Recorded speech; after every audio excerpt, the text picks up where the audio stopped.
그리고 로마는 그들을 보았다라는 책을 읽었습니다. 이 책은 이 초기 그리스도교 시대에 로마 세계의 눈에 비친 그리스도교에 대한 기록입니다. 당대 이 로마 학자들과 사람들이 그리스도교를 어떻게 인식하고 평가했는지에 관한 기록인 거죠.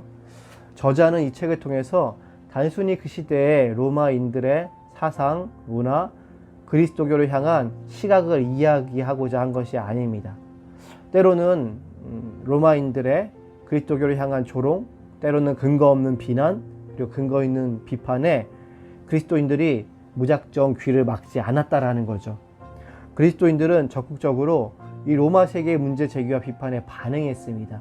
그것은 감정적이고 어떤 매목적인 반응이 아니라 성경적으로, 신학적으로 필요하다면 로마인들의 생각과 철학을 이용해서 그리스도교를 변증했고 학문으로 또는 그리스도인들의 삶으로 그리스도교를 증거했다라는 거죠.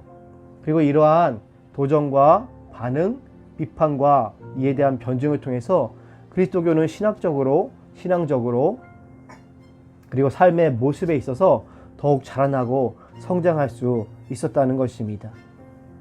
이것은 오늘날 교회를 향한 그리스도교를 향한 세상의 비난과 도전에 대해 귀를 틀어막고 반응하지 않는, 무시하는, 감정적으로 반응하는, 또한 자신들만의 모임 밖으로 나아가려고 하지 않는 우리 그리스도인들에게 있어서 또 다른 깨달음을 주며 방향을 제시하리라 생각합니다. 이러한 서두의 이야기들과 함께 오늘 말씀을 통해 함께 은혜 받는 시간을 갖도록 하겠습니다. 이스라엘 백성들은 왜 시내 광야에서 장막을 쳤을까요? 그것은 바로 하나님의 약속이 있었기 때문입니다. 어떤 하나님의 약속일까요? 출애굽기 3장 12절 말씀은 이렇게 나옵니다. 하나님이 이르시되 내가 반드시 너와 함께 있으리라. 내가 그 백성을 애굽에서 인도하여 낸 후에 너희가 이 산에서 하나님을 섬기리니 이것이 내가 너를 보낸 증거니라. 즉 하나님께서 모세를 통하여 그 백성을 애굽에서 인도하여 낸 후에 이 산에서 하나님께 예배하게 하겠다라는 거죠. 이것이 하나님께서 모세를 보낸 증거라는 것입니다. 모세가 하나님께 그러잖아요. 제가 어떻게 그러한 일을 행할 수 있겠습니까? 제가 그럴 자격이 됩니까? 라는 이러한 질문에 대하여 하나님은 내가 너희를 출애굽하여 시내산까지 오게 하는 것, 이것이 바로 내가 하나님 됨의 증거다라는 거죠. 너가 능력 있고 자격이 있어서가 아니라 내가 하나님 되기 때문에 너를 통하여 이 일을 하겠다라는 것입니다. 여러분, 우리가 구원받았다라는 것, 그리스도인으로 살아가는 것 자체는 먼저는 우리의 어떤 자격과 능력이 아니라 하나님께서 하나님 되시기 때문에 가능한 것입니다. 할렐루야. 그 하나님께서 하나님 되시기 때문에 가능한 거죠. 이것은 또한 하나님의 확실한 약속을 보여주는 거죠. 내가 하나님 됨을, 이러한 일들을 네가 경험을 통해서 너는 확실히 알 것이다. 이것을 내가 너에게 약속한다라는 거죠. 우리는 이 말씀을 통해서 또한 한 사람을 떠오를 수가 있습니다. 바로 야곱이죠. 창세기 28장 15절은 이렇게 말합니다. 내가 너와 함께 있어 내가 어디로 가든지 너를 지키며 너를 이끌어 이 땅으로 돌아오게 할지라. 야곱이 형 에서를 피해서 바단 아람으로 도망갈 때 그는 루스라는 지역에서 하나님을 만나게 됩니다. 하나님께서는 꿈에 그에게 말씀하시기를 난 너희 조부 아브라함의 하나님, 이삭의 하나님이라고 말씀하시면서 내가 너를 이끌어 이 땅으로 돌아오게 할지라 라고 약속하시죠. 그리고 훗날 그 약속을 지키시는 하나님입니다. 여러분, 인생이 고단하고 괴로워서 우리 신앙생활이 힘들고 어려워서 그 길을 떠날 때 하나님 이게 맞습니까? 잘하고 있는 겁니까? 제가?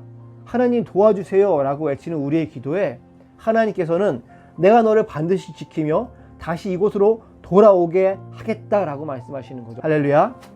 그 길을 인도하시며 마침내 야곱이 그랬던 것처럼, 모세가 그랬던 것처럼 그곳에서 하나님을 위하여 예배를 세우고 하나님을 찬양하며 하나님과 함께 하시기를 원하시는 하나님이죠. 하나님의 하나님 되심을 증거하며 이루며 선포하게 하십니다. 이것이 그리스도인들을 향한 하나님의 선한 계획이고 하나님의 일하심인 줄 믿으시기 바랍니다. 우리 계속해서 볼까요? 3절 4절 말씀입니다. 야곱의 집에 말하고 이스라엘 자손들에게 말하라. 내가 애굽 사람에게 어떻게 행하였음과 내가 어떻게 독수리 날개로 너희를 업어 내게로 인도하였음을 너희가 보았느니라. 여기서 야곱의 집은 무엇일까요? 오늘 본문 말씀의 야곱의 집은 무엇입니까? 본문의 이 야곱의 집이라는 단어는 이스라엘 자손, 이스라엘 민족과 같은 것을 말하고 있죠. 하나님께서는 이 야곱의 집, 이스라엘 자손들에게 무엇을 말하기를 원하실까요? 그것은 하나님의 하나님 되심을 말씀하시는 겁니다. 애굽에서 430년간 노예 생활을 하던 이스라엘 백성들은 하나님이 어떤 분인지 잘 몰랐습니다. 그들이 알고 있던 하나님은 어떤 하나님입니까? 그들의 조상 아브라함의 하나님, 이삭의 하나님, 야곱의 하나님이라는 그 단어인 거죠. 그 하나님은 우리 조상 아브라함을 저 갈대아 우르에서부터 불러내셨다라는 거죠. 그 정도예요. 그들이 알고 있는 하나님은 그 두 가지라는 거죠. 크게 말해서 아브라함, 이삭, 야곱의 하나님이고, 그 하나님은 우리 조상 아브라함을 갈대아 우르에서 불러냈다. 그리고 이삭에게, 야곱에게 이렇게 역사하셨다라는 겁니다. 근데 문제는 이 이스라엘 백성들이 갖고 있는 신관, 신에 대한 관념은 무엇이었느냐? 바로 그 아브라함이 나왔던 그 갈대아 우르의 신관이었던 거죠. 갈대아 우르는요, 수메르 문명, 그리고 그 이후로 바벨론 문명으로 대표되는 것입니다. 거기서의 최고의 신은 누구예요? 수메르 문명에서는 엘릴, 바벨론에서는 이 엘릴이 마르둑이라는 이름으로, 그리고 벨이라는 이름으로 혼용되어 섬겨지고 있었습니다. 그러니까 그들이 알고 있는 최고 신은 수메르에서의 엘릴, 바벨론에서의 마르둑이라는 최고 신인 거죠. 애굽에서 노예 생활했던 그들은 애굽에서의 최고 신, 태양 신인 라에 대한 인식이 있었습니다. 이스라엘 백성들에게는 그들의 주인인 애굽이 섬기는 그 최고 신 라가 강력한 신으로 인식되어 있었던 거죠. 왜? 자기들은 직접 하나님을 경험하지 못했으니까. 반면에 하나님은 내 조상의 하나님 정도의 인식이었던 것입니다. 그들은 하나님의 하나님 되심을 몰랐던 것이죠. 어떤 하나의 지역 정도의, 지역신 정도의 신, 우리 조상들을 불러낸 그 정도의 신으로 알고 있었습니다. 하나님은 이 이스라엘 백성들과 관계를 만들어가고 싶으셨던 거죠. 이들과 특별한 관계가 되고 싶으셨던 거예요. 저와 여러분이, 저와 하진이가 특별한 관계가 되잖아요. 저를 계속 쳐다보잖아요. 고맙다. 그래서 하나님께서는 이스라엘 백성들을 구원하심을 통해서, 이 이스라엘 백성들은 하나님께서 애굽의 최고 신을 무찌르시는 신, 그들을 구원하는 강력한 신임을 알게 되는 거죠. 할렐루야. 그렇게 하나하나 그들은 하나님에 대해서 알아가게 되는 거죠. 하나님이 하나님 되심을 인식하게 되는 거예요. 경험하게 되는 거예요. 아기가 태어나면 엄마 아빠를 인식하는 데 있어서 시간이 걸린다라고 하죠. 제가 초반에 우리 하진이한테 계속 했던 얘기가 무엇입니까? I'm your father. 내가 네 아빠다. 아이와 나와의 관계성을 보여주는 거죠. 그것이 저의 사랑의 표현인 것입니다. 하나님께서도 마찬가지인 거예요. 얘들아, 나는 너희를 이렇게 사랑하고 아끼며 너희 조상 아브라함이 나왔던 갈대아 우르의 신보다, 저 애굽의 신보다 더 강력한 구원의 하나님, 죽음을 이기는 능력의 하나님이란다. 나는 너희와 그러한 관계를 만들어가고 싶다라는 거예요. 할렐루야. 계속해서 볼까요? 그런 하나님께서 특별히 이 이스라엘 백성들을 택하여 관계 맺기를 원하심으로 언약을 맺으셨다라는 거죠. 언약은 계약이라고 말할 수가 있습니다. 이것은 히브리어로 베리트라고 말하죠. 이것은 본래 쉽게 말하자면 왕과 신하들 간의 계약이었습니다. 여러분, 왜 하나님께서 언약을 맺으실까요? 그것은 하나님께서는 하나님 나라의 왕이시고 우리는 그 나라의 백성으로서 영원히 함께하길 원하시기 때문입니다. 하나님 나라의 백성으로서 우리에게 원하시는 것이죠. 나는 너희가 나의 백성, 나의 자녀로서 이런 것을 꼭 기억해줬으면 좋겠어. 이런 것들은 지켜줬으면 해. 너희 인생 가운데 때로는 어려움과 고통과 고민이 많겠지만 이런 것들을 기억한다면, 행한다면 이것이 너희가 가는 길 가운데 큰 도움이 될 거야 라고 말씀하시는 것과 같은 거예요. 그러면서 하나님께서는 계속 말씀하십니다. 출애굽기 19장 5절부터 6절까지의 말씀입니다. 너희는 모든 민족 중에서 내 소유가 되겠고 너희가 내게 대하여 제사장 나라가 되며 거룩한 백성이 되리라. 하나님께서는 이스라엘 백성들을 사랑하시죠. 그들을 이미 애굽의 처참한 노예 생활에서 구원하셨습니다. 하나님께서 강제로 이스라엘 백성들을 자기 것으로 만드셨을까요? 그렇지 않습니다. 하나님은 능력의 하나님, 구원의 하나님, 최고의 신이지만 강제로 하시지 않았습니다. 구원하시고 나서 그들에게 뭐라고 말씀하십니까? 나는 너희와 특별한 관계가 되기를 원한다라는 거죠. 이러한 나의 마음을 너희가 알아주고 동의한다면 너희는 내 소유, 제사장 나라, 거룩한 백성이 될 것이야 라고 말씀하시는 거죠. 소유에 해당하는 히브리어로 세굴라라고 하는데 이것은 평범한 소유물이 아닙니다. 특별한 소유물, 아주 귀중한 소유물을 말하는 거죠. 그런데 이 소유물은요, 부정적인 의미가 아니에요. 긍정적인 의미입니다. 제가 우리 하진이에게 넌 내 거야, 너 내 거야, 너 내 거 라는 말을 종종 하죠. 이건 뭔 말이에요? 너 내 거니까, 내 소유물이니까 함부로 대하고 내 마음대로 하겠다라는 뜻일까요? 아니죠. 나에게 절대 굴종해라, 절대 복종해라 라는 말일까요? 아닙니다. 제 사랑의 표현인 거죠. 이 아이를 사랑하는 그런 마음입니다. 아이를 지켜 보호하겠다라는 마음인 거죠. 아이는 울고 불고 떼쓰고 내 마음대로 안 됩니다. 하지만 울고 불고 떼쓰고 문제를 일으켜도 나는 너를 사랑해 라는 마음의 표현입니다. 이것이 하나님의 마음의 표현인 줄 아셔야 하는 거죠. 하나님께서 이렇게 저와 여러분을 사랑하신다라는 거죠. 넌 내 소유야, 넌 내 거야, 누가 뭐라 그래도 너는 내게 속해 있어 라고 말씀하시는 하나님입니다. 왜 하나님께서 이렇게까지 하실까요? 한번 곰곰이 생각해 보세요. 제사장 나라는 무엇을 의미할까요? 여러분, 제사장은 무슨 일을 해요? 구약에 하나님께 제사를 드리죠. 성전을 관리하죠. 그들이 제사를 드림으로 많은 사람들의 죄가 사마될 수 있게 보조해 줍니다. 도와주죠. 그리고 사람들에게 하나님의 말씀을 전해요. 하나님 되심을 전하는 거예요. 제사를 통해서, 그리고 말씀을 가리킴을 통해서 하나님의 하나님 되심을 선포하고요, 증거하는 역할을 합니다. 이것이 이스라엘 백성들에게 주신 축복이자 특권이자 사명이라는 것입니다. 그런데 이러한 제사장 나라가 됨에 있어서 필요한 것이 있어요. 그건 뭐냐? 따라해 보겠습니다. 거룩한 백성. 거룩한 백성.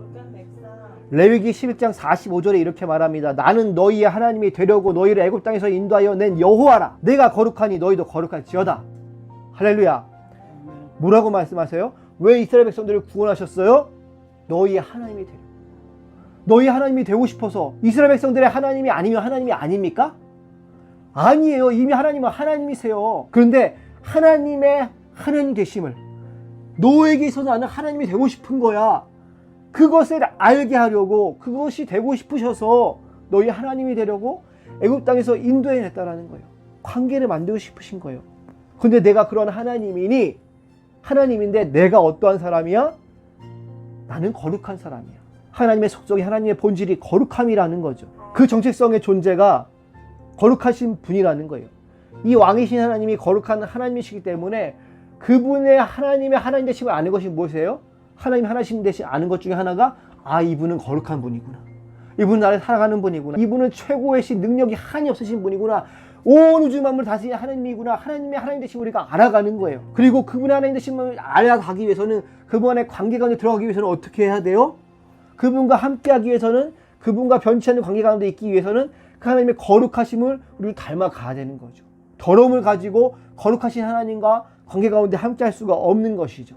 여러분, 하나님 되심을 알기 위해서, 함께하기 위해서, 더 나아가 증거하기 위해서, 그 제사장 나라 역할을 하기 위해서 이스라엘 백성들에게 필요한 것이 무엇입니까? 그들도 거룩하라 라는 것입니다. 할렐루야. 그래서 구약의 제사장들은 그 이마에 붙이는 성패에 뭐라고 썼을까요? 여호와께 성결이라는 성패를 이마에 붙였다라는 거예요. 그리고 그들은 항상 여호와께 나가기 전에 깨끗하게 자신을 정결하게 씻었죠. 마찬가지입니다. 이것은 오늘날 저와 여러분이 제사장 나라의 삶을 감당하기 위해서는 존재 자체가 거룩한 백성이 되어야 된다는 거예요. 성결하고 구별된 삶을 살아야 되는 거죠. 예수님의 말씀처럼 내 나라는 이 세상에 속한 것이 아니니, 이 말씀처럼 이 세상에 물들고 세상에 휩쓸려서 이 세상이 다인 것처럼 사는 것이 아니라 구별되어서 거룩함을 지키며 하나님께 성결하며 이 세상 가운데 하나님의 거룩하심, 성결함, 하나님의 하나님 되심을 거룩함으로 증거하는 것입니다. 할렐루야. 말씀을 맺도록 하겠습니다. 요즘 제 귓가에 계속 맴도는 찬양이 있어요. 꿀꿀꿀 아기 돼지도 꾀꾀꾀 아기 오리도 멍멍멍 아기 강아지도 모두 하나님을 찬양해요. 하진이 안 울게 하려고 틀은 어린이 찬양인데 이게 계속 귓가를 떠들더라고요. 귓가를 맴돌아요. 너무 마음에 감동이 되는 거예요. 여러분, 하나님을 찬양하는 삶을 살고 계신가요? 돼지도 하나님을 찬양하는데요. 오리도 하나님을 찬양하고 강아지도 하나님을 찬양하는데요. 여러분, 하나님은 돌들로도 찬양받게 하실 수 있는 분이십니다. 하지만 그렇게 하지 않으신 것은 우리와 관계 가운데 계시고 싶으신 거죠. 여러분, 우리가 어떻게 하나님을 찬양할까요? 입술로 그냥 노래만 하면 찬양하는 건가요? 더 나아가 예수 천당 불신지옥 외치면 예수 믿으세요, 안 믿으면 지옥 가요, 저주받아요, 무조건 외치기만 하나님을 찬양하는 걸까요? 과연 하나님을 찬양하는 건 뭘까요? 하나님을 증거하는 삶은 무엇일까요? 제가 서두에 로마인들이 본 그리스도교라는 이 책 내용을 이야기했잖아요.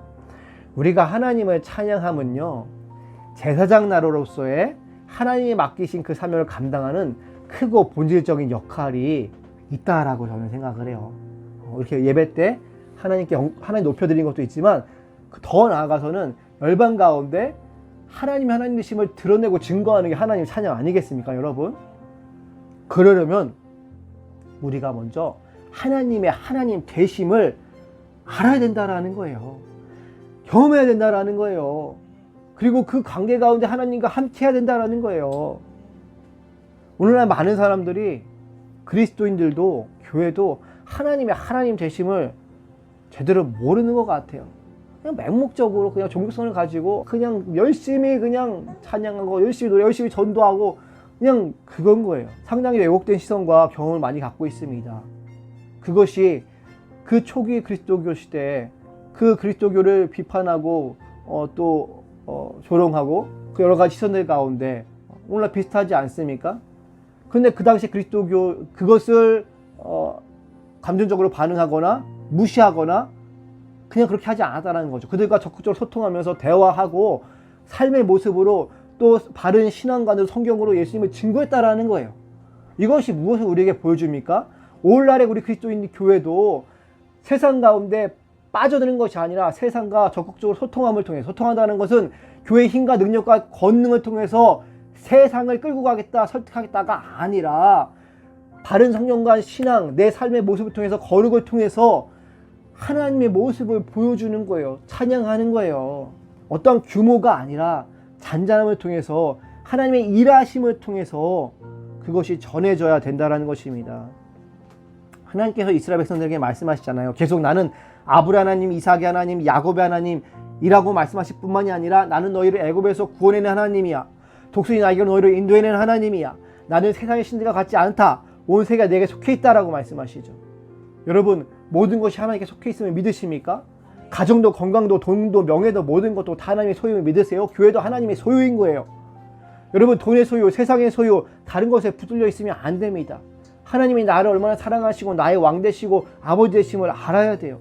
우리의 인생의 어려움과 고통 가운데 그것을 원망 불평할 것만이 아니라 그것을 세상의 돈과 성공과 명예와 세상의 권력으로 넘어서려고만 할 것이 아니라 단순히 기도로 그것을 무찌르려고만 할 것이 아니라 중요한 것이 그것 자체가 중요한 것이 아니라 마치 하나님께서 야곱에게 내가 너를 이곳으로 다시 인도하리라 약속하신 것처럼 모세에게 내가 너로 하여금 이스라엘 백성들을 구출하여 다시 이 산으로 돌아와 나를 찬양하게 하겠다라고 약속하신 것처럼요, 우리의 고난과 어려움의 그 여정 가운데 우리를 약속하셔서 다시 돌아오게 하시고 그 과정 가운데 어떻게 하세요? 하나님의 하나님 되심을 우리에게 보여주신다라는 거예요.